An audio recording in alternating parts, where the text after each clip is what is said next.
Comment Pierre est-il arrivé à connaître Jésus?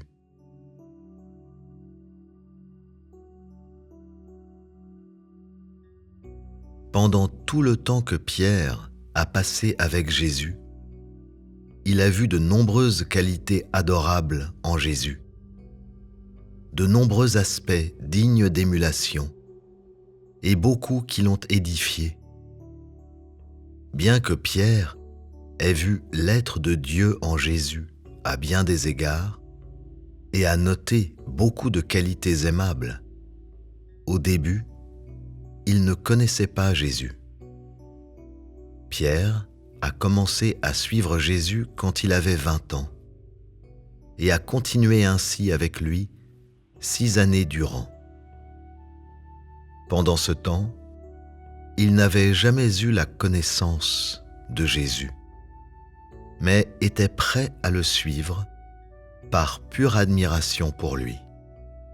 Quand Jésus l'appela d'abord sur les rives de la mer de Galilée, il demanda « Simon, fils de Jonas, es-tu prêt à me suivre ?» Pierre lui répondit « Je dois suivre celui qui a été envoyé par le Père céleste. Je dois reconnaître celui qui est choisi par le Saint-Esprit. Je vais te suivre. » À l'époque, Pierre avait entendu parler d'un homme nommé Jésus, le plus grand des prophètes, le Fils bien-aimé de Dieu.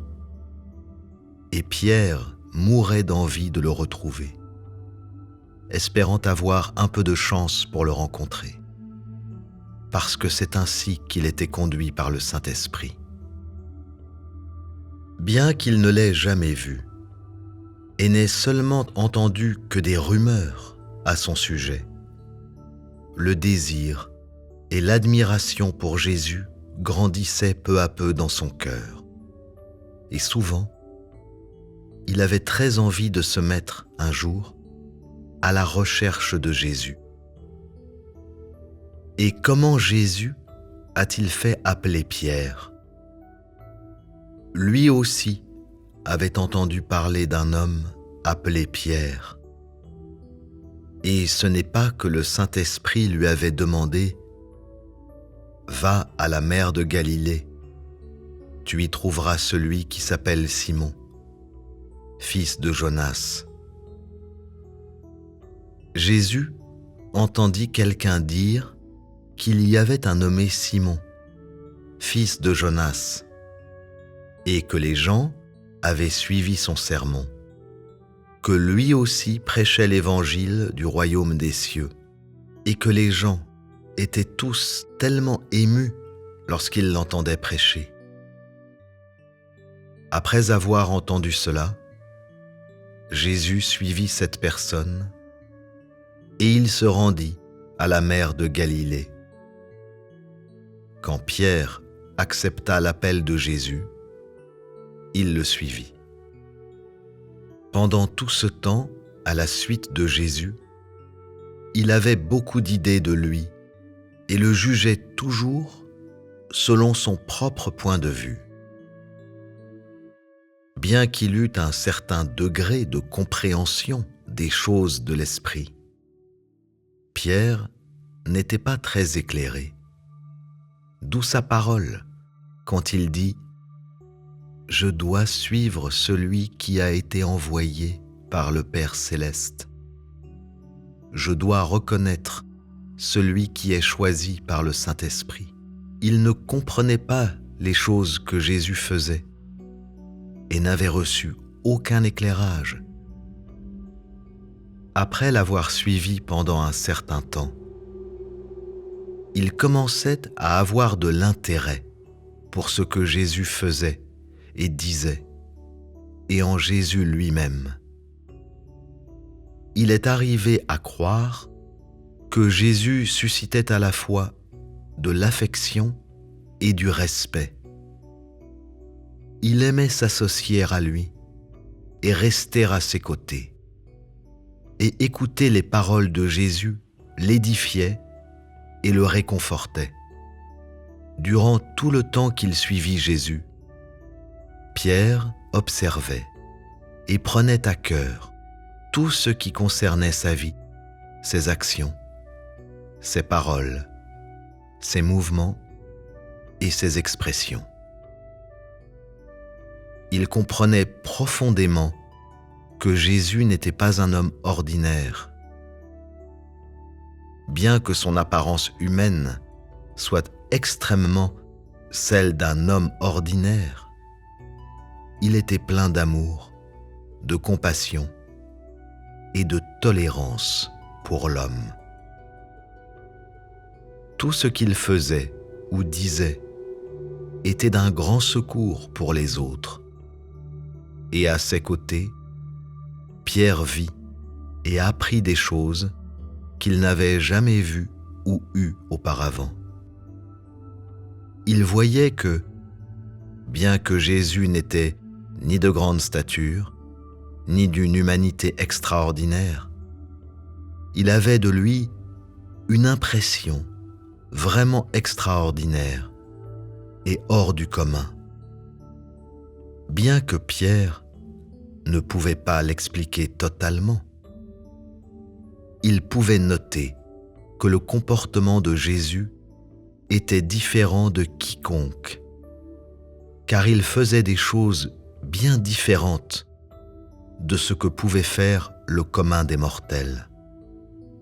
Pendant tout le temps où il était en contact avec Jésus, Pierre avait aussi réalisé que son caractère était différent de celui d'un homme ordinaire.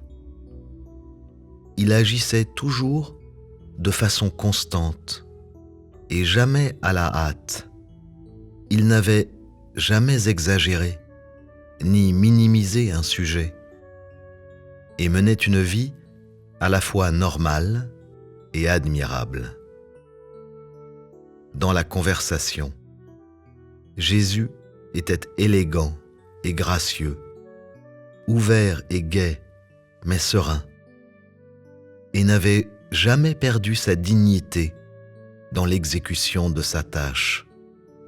Pierre vit que Jésus était parfois taciturne, mais d'autres fois, il parlait sans cesse. Il était parfois si heureux qu'il devenait agile et vif comme une colombe, et pourtant parfois si triste qu'il ne parlait pas du tout, comme s'il était une mer hâlée. Des fois, il était envahi par la colère, comme un brave soldat partant en courant pour tuer des ennemis, et parfois même comme un lion rugissant. Parfois, il riait. D'autres fois, il priait et pleurait. Quelle que soit la façon dont Jésus agissait, Pierre ne cessait d'avoir pour lui de l'amour et du respect sans limite. Le rire de Jésus le comblait de bonheur. Son chagrin le plongeait dans la douleur. Sa colère lui faisait peur, tandis que sa miséricorde, son pardon et sa rigueur l'ont amené à aimer vraiment Jésus, développant ainsi une véritable révérence et une grande admiration pour lui. Bien sûr, Pierre a réalisé progressivement tout ceci seulement parce qu'il avait vécu aux côtés de Jésus pendant quelques années. Pierre était un homme particulièrement sensible, né avec une intelligence naturelle. Mais il a fait un certain nombre de choses drôles pendant qu'il suivait Jésus.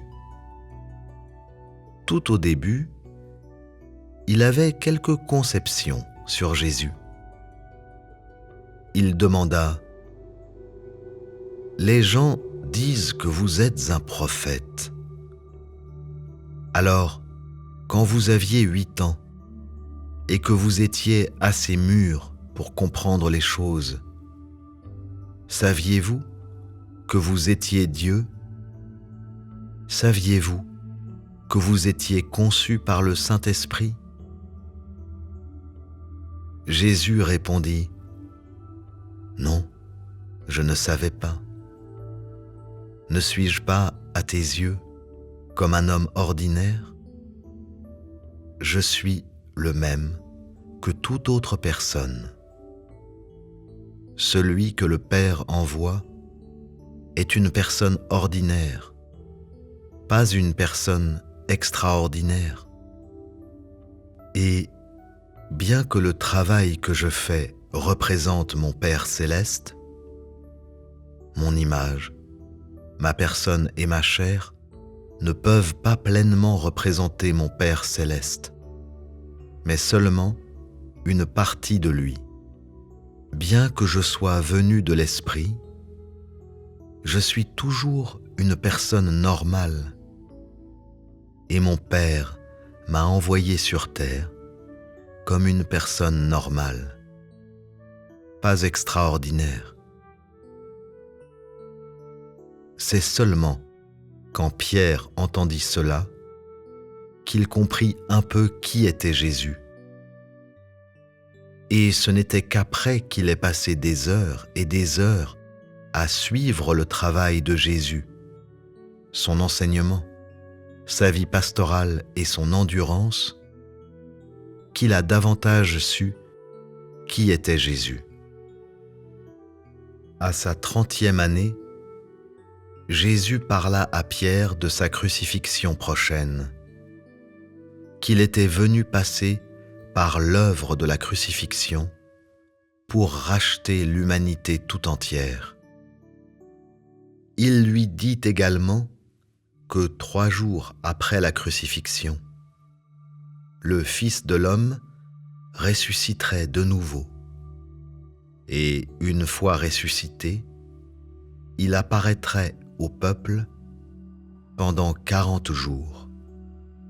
Pierre fut triste quand il entendit ces mots, se rapprocha davantage de Jésus après qu'il prenait à cœur ces mots. Après l'avoir vécu pendant un certain temps, Pierre se rendit compte que tout ce que Jésus faisait était de l'être de Dieu. Et il s'était fait à l'idée que Jésus était exceptionnellement aimable. Ce n'est que quand il se rendit compte de cette compréhension que le Saint-Esprit a pu l'éclairer de l'intérieur. Alors Jésus se tourna vers ses disciples et d'autres adeptes et leur demanda, « Jean, qui penses-tu que je suis ?» Jean répondit, « Tu es Moïse. » Et il se tourna vers Luc. « Et toi, Luc, qui crois-tu que je suis ?» Luc répondit, « Tu es le plus grand des prophètes. » Il demanda ensuite à une sœur, « Qui penses-tu que je suis ?» La sœur répondit, « Tu es le plus grand des prophètes, qui dit beaucoup de paroles d'éternité en éternité. Aucune autre prophétie n'est aussi grande que la tienne. Aucun être n'a une sagesse aussi profonde. Tu es un prophète. » Et Jésus se retourna vers Pierre et demanda, « Simon, qui penses-tu que je suis ?» Pierre répondit, « Tu es le Christ, le Fils du Dieu vivant. Tu viens du ciel. Tu n'es pas de la terre. Tu n'es pas de même que les créations de Dieu. Nous sommes sur la terre, et tu es ici avec nous. mais tu viens du ciel. Tu n'es pas du monde et tu n'es pas de la terre. C'était grâce à son expérience que le Saint-Esprit l'avait éclairé, ce qui lui a permis de parvenir à cette compréhension. Après cet éclairage, il admirait encore plus tout ce que Jésus avait fait. Il pensait qu'il était encore plus aimable et était toujours réticent dans son cœur à l'idée de se séparer de Jésus. Donc, la première fois que Jésus se révéla lui-même à Pierre, après qu'il a été crucifié et ressuscité, Pierre pleura de bonheur exceptionnel. « Seigneur, tu es ressuscité. » Puis, en pleurant, il attrapa un poisson extrêmement gros, le cuisit et il le servit à Jésus. Jésus rit, mais ne dit mot. Bien que Pierre sache que Jésus était ressuscité, il ne comprenait pas le mystère qui était tout autour. Quand il donna le poisson à Jésus pour le manger, Jésus ne refusa pas, et pourtant, il ne dit mot et ne s'assit point pour manger du poisson, mais disparut soudainement. Ce fut un grand choc pour Pierre. Et alors seulement a-t-il compris que le Jésus ressuscité était différent du Jésus d'avant. Une fois qu'il l'eut réalisé, Pierre fut attristé, mais était réconforté à l'idée de savoir que le Seigneur avait accompli sa mission. Il sut que Jésus avait accompli sa mission, que son séjour parmi les hommes était terminé et que l'homme devrait dès lors emprunter son propre chemin. Jésus lui avait une fois dit « Toi aussi, tu dois boire de cette coupe. C'est ce qu'il y a après la résurrection. Toi aussi, tu dois fouler le chemin par lequel je suis passé. Tu dois abandonner ta vie pour moi. » Contrairement à aujourd'hui, le travail, à ce moment-là, ne prenait pas la forme d'une conversation de face à face. Au cours de l'ère de la grâce, l'œuvre du Saint-Esprit était très cachée et Pierre souffrait de beaucoup de difficultés et arrivait parfois à s'exclamer « Dieu, je n'ai rien d'autre que cette vie. Bien que cela ne vaille pas grand-chose devant toi, je souhaiterais la dédier à toi.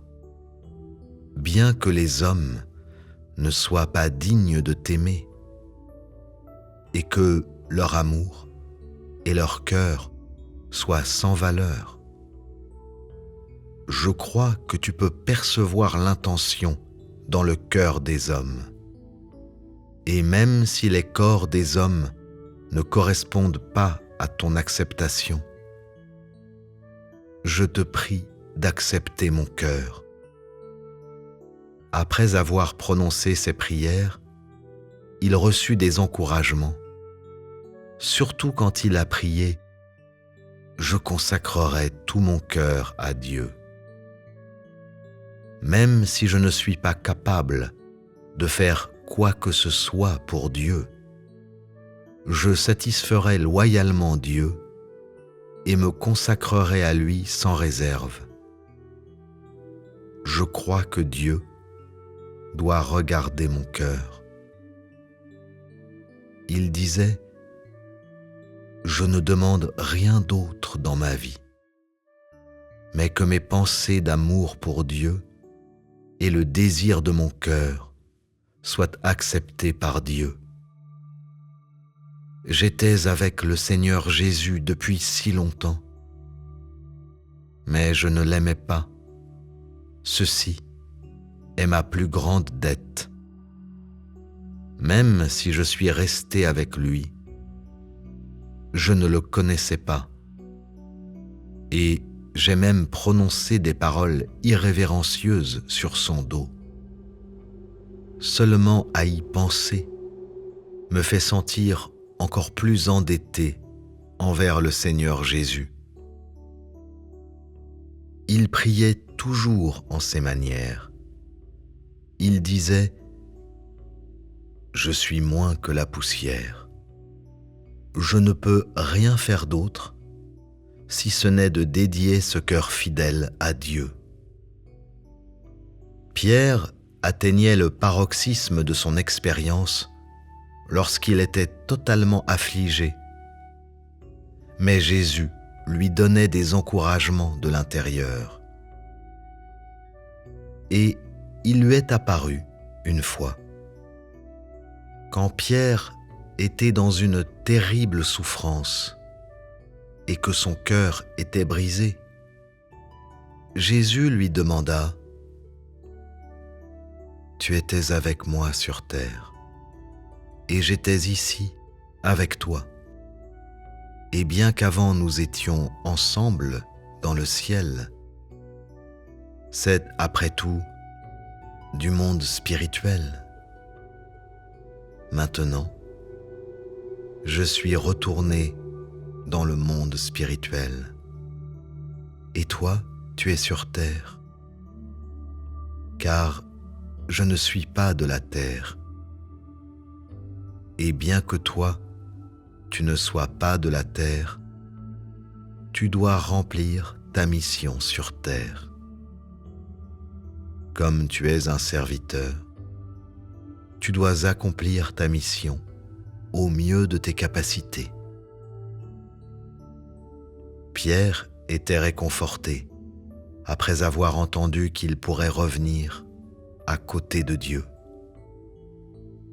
Quand Pierre fut dans une telle agonie, au point où il était presque grabataire, il eut des remords, au point de dire « Je suis tellement corrompu. Je ne suis pas en mesure de satisfaire Dieu. » Jésus lui apparut et dit « Pierre, pourrait-il être que tu as oublié la résolution que tu avais prise une fois devant moi? As-tu réellement oublié tout ce que j'ai dit? As-tu oublié la promesse que tu m'as faite? » Pierre sut que c'était Jésus, et il se leva du lit, et Jésus le rassura. « Je ne suis pas de la terre. Je te l'ai déjà dit, ce que tu dois comprendre. Mais as-tu oublié quelque chose d'autre que je t'ai dit? Toi aussi, tu n'es pas de la terre, pas du monde.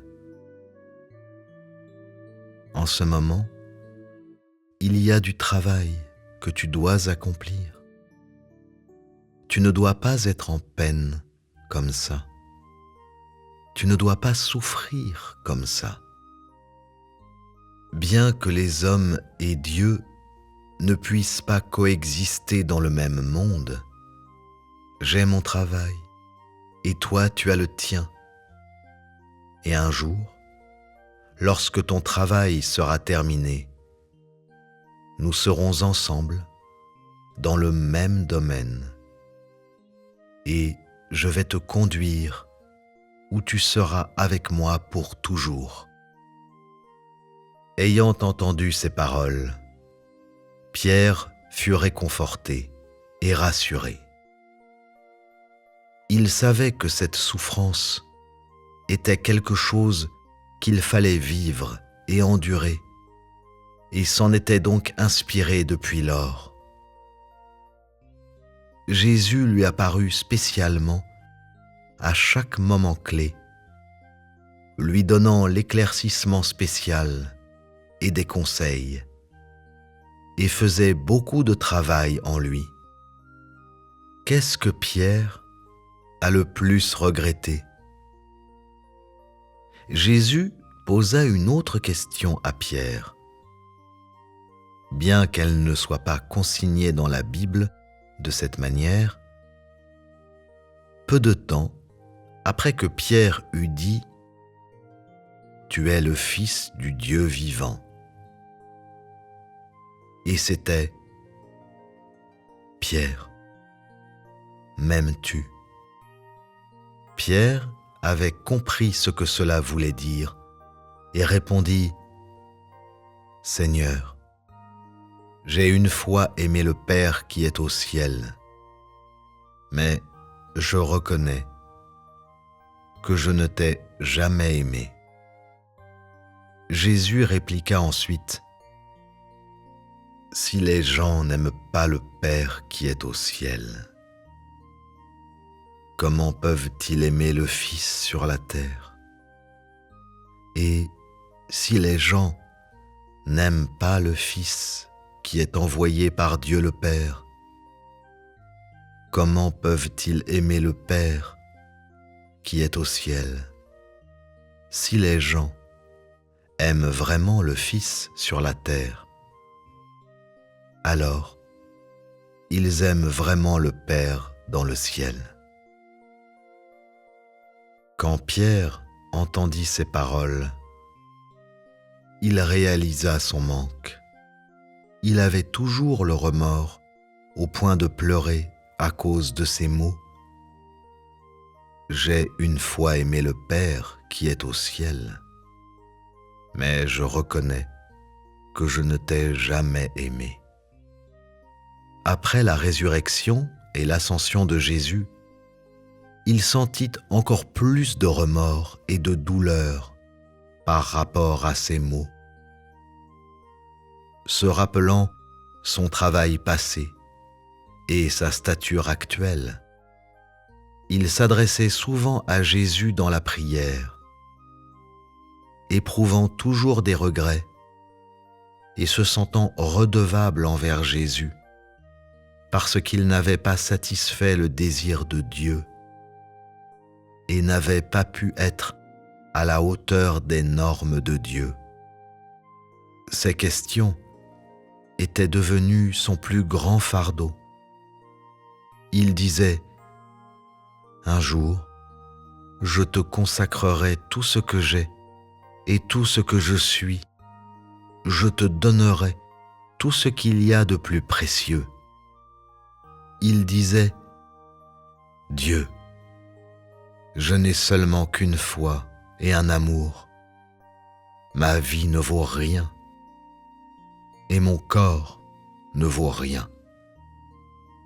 Je n'ai seulement qu'une foi et un amour.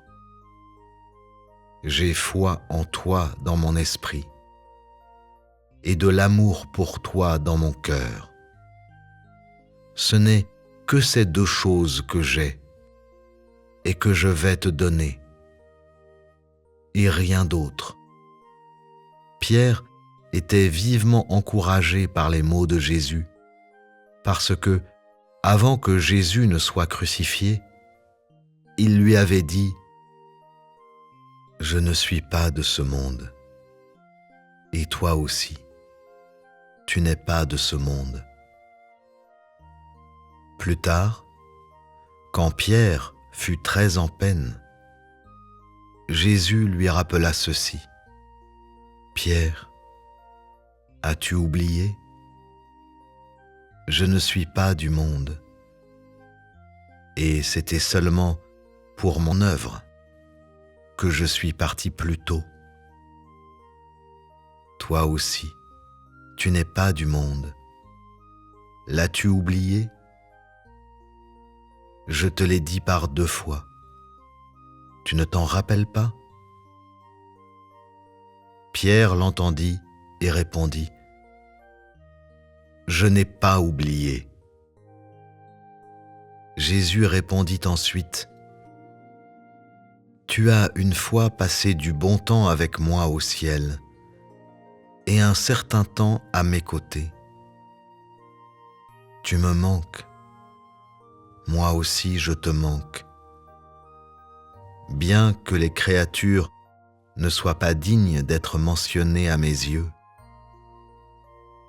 comment ne puis-je pas aimer celui qui est innocent et aimable? As-tu oublié ma promesse? Tu dois accepter ma commission sur terre. Tu dois remplir la mission que je t'ai confiée. Un jour, je te conduirai certainement pour être à mes côtés. Après avoir entendu ceci, Pierre devint encore plus revigoré et reçut encore plus d'inspiration, de telle sorte que quand il fut sur la croix, il put dire: Dieu, je ne peux pas t'aimer davantage. Même si tu me demandes de mourir, je ne pourrai pas t'aimer davantage. Partout où tu envoies mon âme, que tu tiennes à tes promesses ou non, quoi que tu fasses après, je t'aime et je crois en toi. Ce à quoi il tenait, c'était sa foi et le véritable amour. Un soir, plusieurs des disciples, y compris Pierre, étaient sur la barque de pêche. Ils étaient tous ensemble avec Jésus, et Pierre posa à Jésus une question très naïve. « Seigneur, j'ai une question que j'ai pendant longtemps voulu te poser. » Jésus répondit: « Alors vas-y. » Pierre demanda donc: « Le travail que tu fais, était-il aussi fait du temps de l'ère de la loi ?» Jésus sourit, comme s'il disait: « Cet enfant, comment il peut être aussi naïf ?» Il continua délibérément: « Ce n'était pas le mien, c'était l'Éternel et Moïse qui travaillaient. »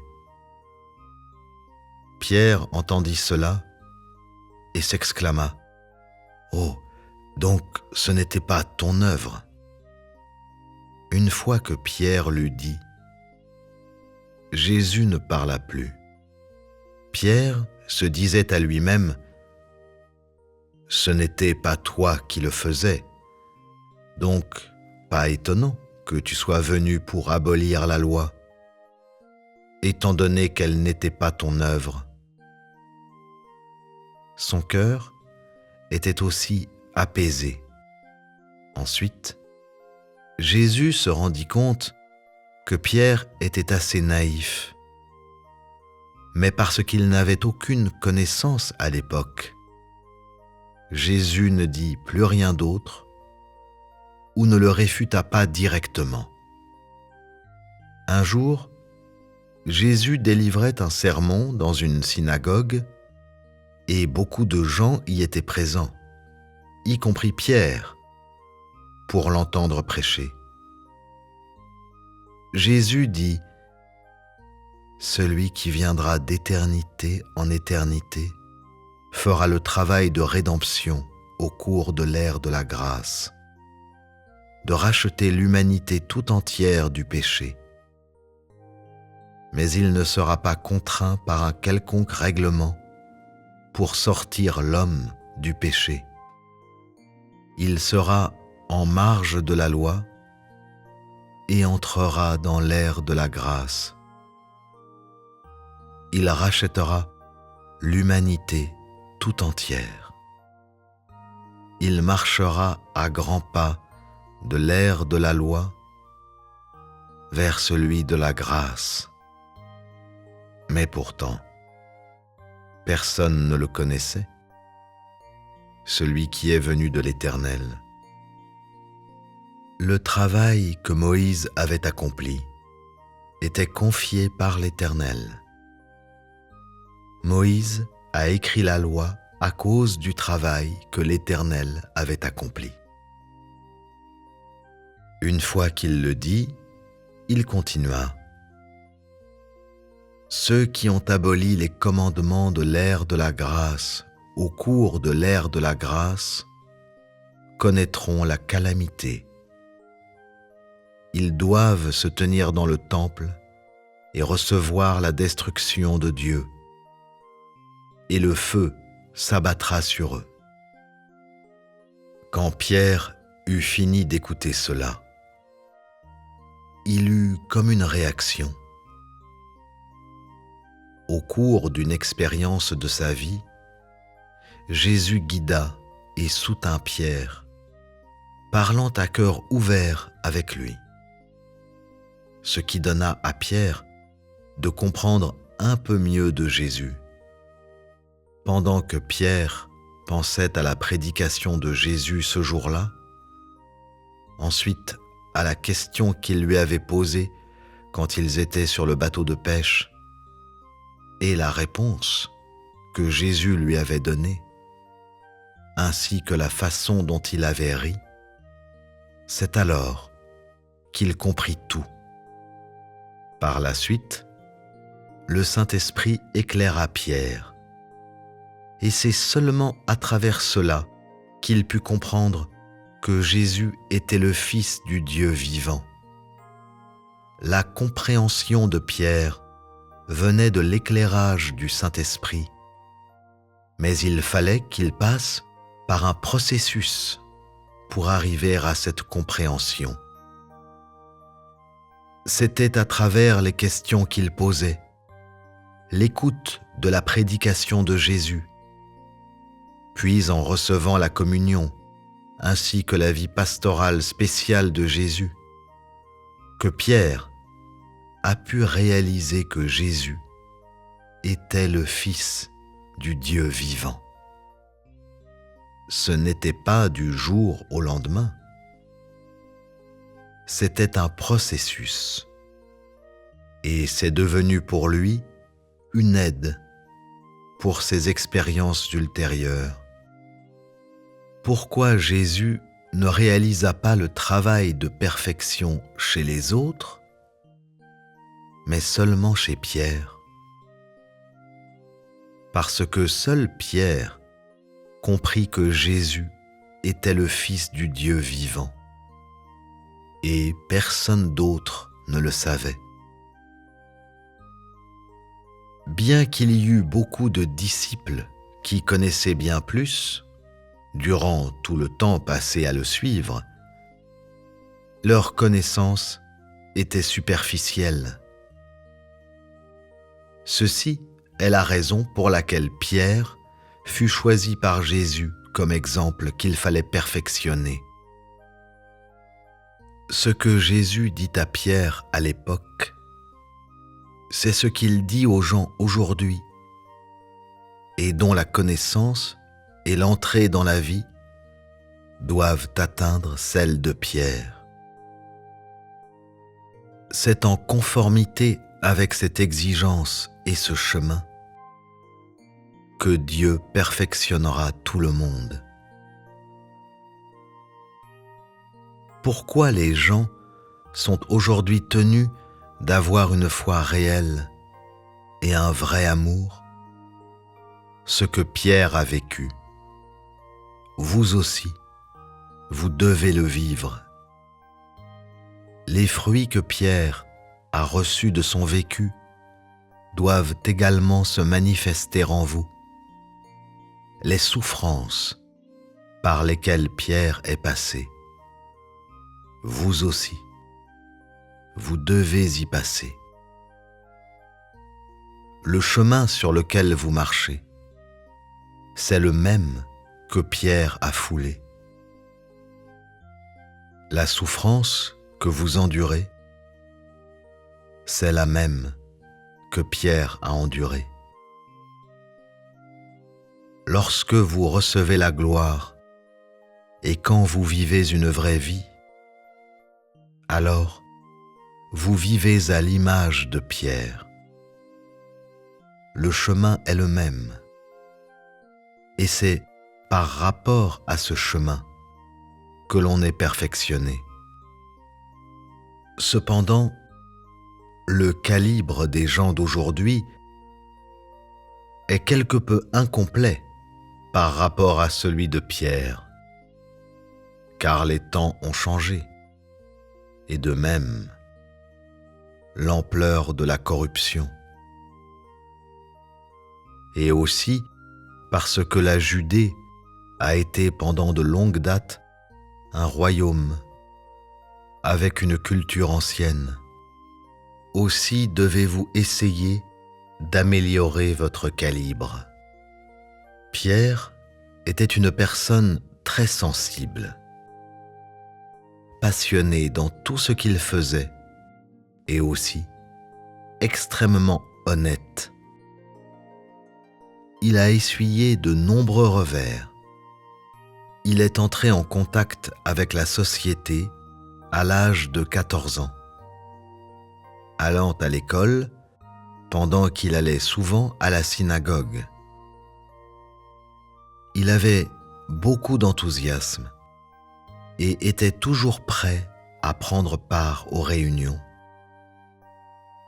À l'époque, Jésus n'avait pas encore officiellement commencé son ministère. C'était juste le début de l'ère de la grâce. Pierre a commencé à avoir des contacts avec des personnalités religieuses à l'âge de 14 ans. Au moment où il atteignait l'âge de 18 ans, il était en contact avec l'élite religieuse. Mais après avoir vécu le chaos religieux dans les coulisses, il s'en est allé.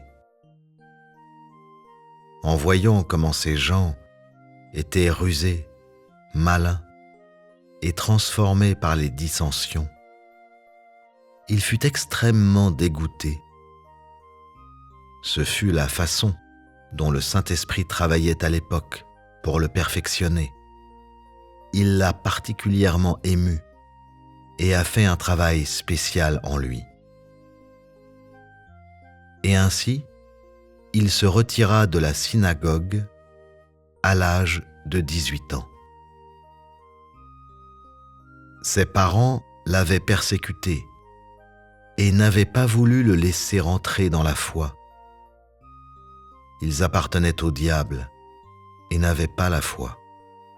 Enfin, Pierre quitta la maison et voyageait à volonté, pêchant et prêchant pendant 2 ans, au cours desquels il avait également conduit quelques personnes justes. Maintenant, tu dois être en mesure de voir clairement le chemin que Pierre avait choisi. Si tu l'as clairement vu, alors tu as pu déterminer le travail qui est en train d'être accompli aujourd'hui, de sorte que tu ne te plaignes pas ou ne sois pas passif. Ou alors, n'aurais-tu pas envie de quoi que ce soit? Tu dois ressentir l'humeur de Pierre de l'époque. Il était frappé par la douleur. Il ne demandait plus de futur ou bénédiction quelconque. Il ne cherchait pas le profit, le bonheur, la gloire ou la fortune du monde, et ne cherchait qu'à vivre plus de sens à sa vie, ce qui revenait à payer l'amour de Dieu en retour et de consacrer à Dieu ce qu'il avait de plus précieux. Puis il serait satisfait dans son cœur. Il priait souvent Jésus en ces termes. « Seigneur Jésus-Christ, une fois je t'avais aimé, mais je ne t'aimais pas véritablement. Bien que j'eusse dit que j'avais foi en toi, je ne t'ai jamais aimé avec un cœur sincère. Je t'admirais, t'adorais, te manquais seulement. Mais jamais je t'aimais ou n'avais vraiment foi en toi. » Il priait toujours pour prendre sa résolution. Il était constamment encouragé par les paroles de Jésus et les convertissait en motivation. Plus tard, après une période d'expérience, Jésus le mit à l'épreuve, le poussant à le désirer davantage. Il disait « Seigneur Jésus-Christ, combien tu me manques, et j'ai très envie de te voir, j'ai trop de défauts, et je ne peux pas être digne de ton amour. Je te prie de me prendre avec toi très tôt. Quand est-ce que tu auras besoin de moi? Quand me prendras-tu avec toi? Quand pourrai-je encore regarder ta face? Je ne souhaite plus vivre dans ce corps, continuer à être corrompu,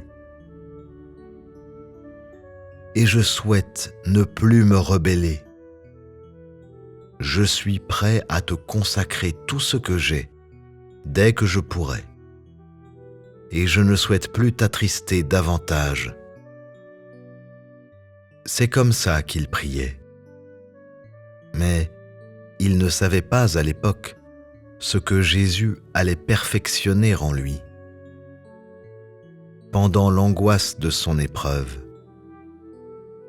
Jésus lui apparut une fois encore et dit « Pierre, je tiens à te perfectionner, de sorte que tu deviennes un morceau de fruit, celui-là qui est la cristallisation de ma perfection de vous et que j'apprécierai. Peux-tu vraiment témoigner pour moi? As-tu fait ce que je t'ai demandé de faire? As-tu vécu selon les paroles que j'ai prononcées? Tu m'avais une fois aimé, mais bien que tu m'eusses aimé, as-tu vécu en accord avec moi? Qu'as-tu fait pour moi? Tu reconnais que tu es indigne de mon amour, mais qu'as-tu fait pour moi? Pierre vit qu'il n'avait rien fait pour Jésus et se rappela son précédent serment, selon lequel il devait donner sa vie pour Dieu. Et donc, il ne se plaignait plus, et ses prières d'après évoluèrent beaucoup mieux. Il priait en disant « Seigneur Jésus-Christ, je t'ai une fois quitté, et toi aussi, tu m'as une fois quitté. Nous avons passé du temps séparément et du temps ensemble. Pourtant, tu m'aimes plus que toute autre chose. Je me suis rebellé sans cesse contre toi et je t'ai offensé sans cesse. Comment pourrais-je oublier de tels actes? Le travail que tu as fait en moi et ce que tu m'as confié, que j'ai toujours à l'esprit, je ne l'oublie jamais. grâce au travail que tu as fait en moi, j'ai fait de mon mieux. Tu sais de quoi je suis capable et tu sais davantage quel rôle je peux assumer. Ton désir est un ordre et je consacrerai tout ce que j'ai pour toi. C'est seulement toi qui sais ce que je peux faire pour toi. Malgré le fait que Satan m'ait tellement dupé et que je me sois rebellé contre toi, je crois que tu ne te souviens pas de moi à cause de ces transgressions, que tu ne me traites pas en te basant sur elles. Je souhaite te consacrer toute ma vie. Je ne demande rien. Et de même, n'ai-je d'autres espoirs ou plans? Je souhaite seulement agir selon ton désir et faire ta volonté. Je boirai de ta coupe amère et je suis prêt à recevoir de toi des commandements. Vous devez bien choisir le chemin que vous allez emprunter. Vous devez bien choisir le chemin que vous voulez emprunter dans le futur, ce que Dieu va perfectionner en vous et ce qui vous a été confié. Un jour, peut-être, vous serez mis à l'épreuve et si vous êtes en mesure de gagner l'inspiration à partir de l'expérience de Pierre, cela montrera que vous êtes vraiment en train de suivre le chemin de Pierre. Pierre a été félicité par Dieu pour sa vraie foi et son amour sincère, et pour sa fidélité envers Dieu. Et c'est pour son honnêteté et son admiration pour Dieu dans son cœur que Dieu l'a perfectionné. Si tu as vraiment le même amour et la même foi que Pierre, Jésus va sûrement te perfectionner.